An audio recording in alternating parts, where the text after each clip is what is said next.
مجھے ہمارے گاؤں کے اندر ہماری ہمسائیگی میں ایک شخص رہتا تھا اور میرا خیال ہے اس کو انتقال کیے کوئی 20-25 سال ہو گئے ہوں گے، لیکن آج بھی جب ہم کہیں بیٹھتے ہیں اور لوگ بیٹھتے ہیں تو اس کا ذکر ضرور کرتے ہیں۔ اس زمانے میں وہ شہر جایا کرتے تھے، وہ 8 کلومیٹر ہمارا گاؤں شہر سے ہے، تو وہ ڈاکیا تھا۔ تو جتنے بھی گاؤں کے لوگ تھے انہوں نے کوئی چیز منگوانی ہوتی تو اس کو پیسے دے دیتے، تو وہ ان کی چیزیں خرید کے اٹھا کے لایا کرتا تھا اور پھر لوگوں کے گھر میں ڈاک بھی دیا کرتا تھا اور لوگوں کے گھر کے اندر جو ہے وہ چیزیں بھی دیا کرتا تھا۔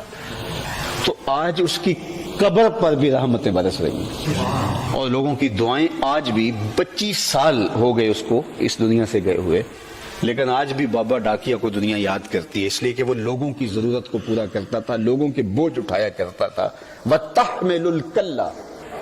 حضور کا وصف نمایاں یہ ہے کہ وہ لوگوں کے بوجھ اٹھاتے۔ آپ نے وہ کہانی تو سنی ہوگی کہ وہ بڑھیا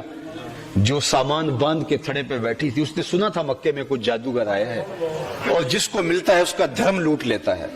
تو اس نے کہا ساری زندگی بتوں سے وفا کرتے گزار دی،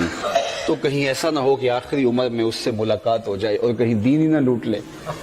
تو میں ساری زندگی وفا کی ہے بتوں سے، تو اس وفا میں ہی مرنا چاہتی ہوں،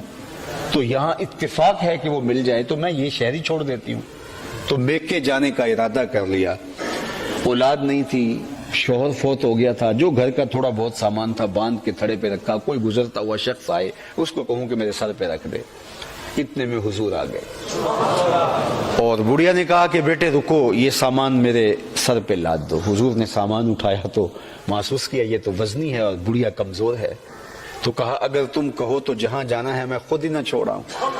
اس نے کہا بھتیجے یہ تو کمال مہربانی ہوگی، تو حضور نے وہ سامان اٹھا لیا اور اس کے ساتھ ساتھ چلنے لگے۔ تو وہ زمانہ تھا،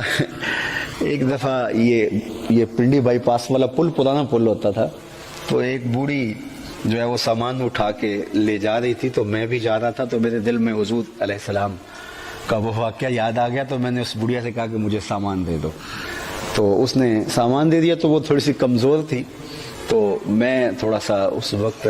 نوعمری میں تھا تو تھوڑا سا آگے بڑھ گیا، تو بڑھیا کو شک ہو گیا کہ یہ سامان لے کے کہیں اس نے کہا پتر دے دے مجھے سامان، تو حضور اس کے ساتھ ساتھ چل رہے ہیں۔ تو یہ میں اس لیے بات سنائی ہے کہ اگر کسی کا سامان اٹھائے تو اس کے ساتھ ساتھ چلے۔ میرا یہ تجربہ ہے کہ اس دور میں کم از کم لوگوں کو یہ گمان ہوتا ہے کہیں سامان اٹھا کے یہ بھاگ ہی نہ جائے، تو حضور اس کے ساتھ ساتھ چل رہے ہیں اور اس سے میٹھی میٹھی باتیں بھی کر۔ تو بڑھیا کہتی ہے کہ راستے میں حضور کو بتاتی ہے کہ بیٹے میں تو ام القریٰ بستیوں کی ماں مکہ المکرمہ کی باسی تھی اور اس شہر کو چھوڑنے کو کس کا جی چاہتا ہے، لیکن دین دھرم بھی تو کچھ چیز ہوتی ہے، تو میں اپنا دین بچانے کے لیے شہر چھوڑ کے آ گئی ہوں، تو تم اتنے اچھے ہو کہ میرا سامان یہاں تک پہنچا رہے ہو، تو تمہیں بھی نصیحت کرتی ہوں اس جادوگر سے بچ کے رہنا، کہیں وہ تمہارا بھی دین نہ لوٹ لے۔ اور پھر سامان حضور نے رکھا تو واپس پلٹنے لگے، تو بڑھیا کہنے لگی بچے اپنا نام بھی تو بتا دے، لوگ پوچھیں گے میرے میکے والے کو شہر کو کیوں چھوڑ آئی ہے، تو میں کہوں گی وہاں جادوگر آیا ہے، تو وہ شہر مکہ کے بارے میں رائے اچھی نہیں رکھیں گے،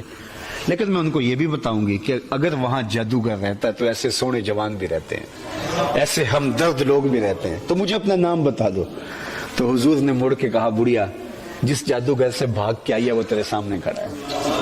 اس نے کہا سچ آپ ہی محمد ہیں؟ فرمایا ہاں میرا ہی نام ہے۔ تو اس نے کہا پھر آپ کا جادو میرے پہ چل گیا ہے، تیری تک کے ادامہ میں مرید ہو گئے۔ لوگوں کے بوجھ اٹھانا یہ حضور کا کام تھا۔